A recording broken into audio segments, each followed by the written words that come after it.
July August ঐতিহাসিক গণ অভ্যুত্থানে আমরা ঢাকা জেলা উত্তর ছাত্র দলের নেতৃবৃন্দ ঐক্যবদ্ধভাবে আমরা দুর্বার আন্দোলন গড়ে তুলেছি।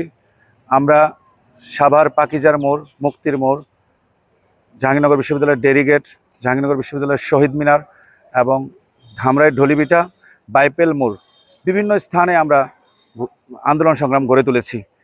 আমাদের প্রিয় নেতা মাননীয় প্রধানমন্ত্রী, বিএনপির মাননীয় চেয়ারম্যান জনাব তারেক রহমানের নেতৃত্বে এবং সাভার আশুলিয়ার গণমানুষের নেতা মাননীয় সংসদ সদস্য ঢাকা ১৯ জননেতা ডাক্তার জন মোহাম্মদ সাল্লাউদ্দিন বাবুভাইয়ের নেতৃত্বে আমরা দুর্বার আন্দোলন গড়ে তুলেছি।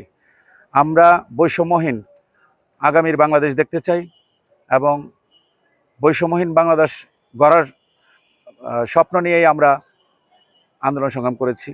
জুলাই আগস্ট ঐতিহাসিক গণ অভ্যুত্থানে গুরুত্বপূর্ণ ভূমিকা রেখেছি। আমরা একটি বৈষম্যহীন আগামীর বাংলাদেশ গড়ে তোলার স্বপ্ন নিয়েই আমরা জুলাই আগস্ট ঐতিহাসিক গণ অভ্যুত্থানে অগ্রণী ভূমিকা রেখেছি।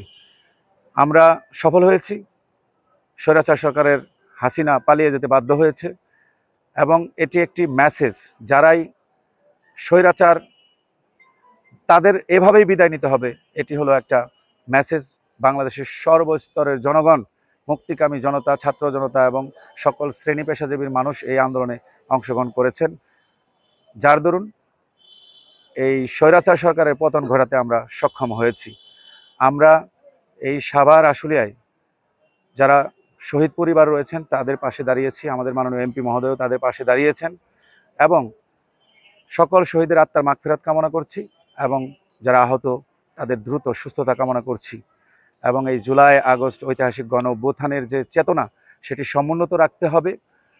কেউ যাতে আগামী দিনে বৈষম্য তৈরি করতে না পারে সেই ব্যাপারে সোচ্চার থাকতে হবে। যারাই বৈষম্য তৈরি করবে, যারাই স্বৈরাচারী আচরণ করবে, তাদেরই পতন হবে। এবং আমরা প্রত্যাশা রাখি, করব কাজ গর্ব দেশ, সবার আগে বাংলাদেশ। আমরা বাংলাদেশ জাতীয়তাবাদী ছাত্র দলের নেতৃবৃন্দ অবশ্যই দেশের কল্যাণে, সমাজের কল্যাণে, জনগণের কল্যাণে আমরা আমাদেরকে নিয়োজিত রাখব, এটি আমাদের প্রত্যাশা। ধন্যবাদ। এক দুই তিন চার দিয়েছি তোর রক্তের বন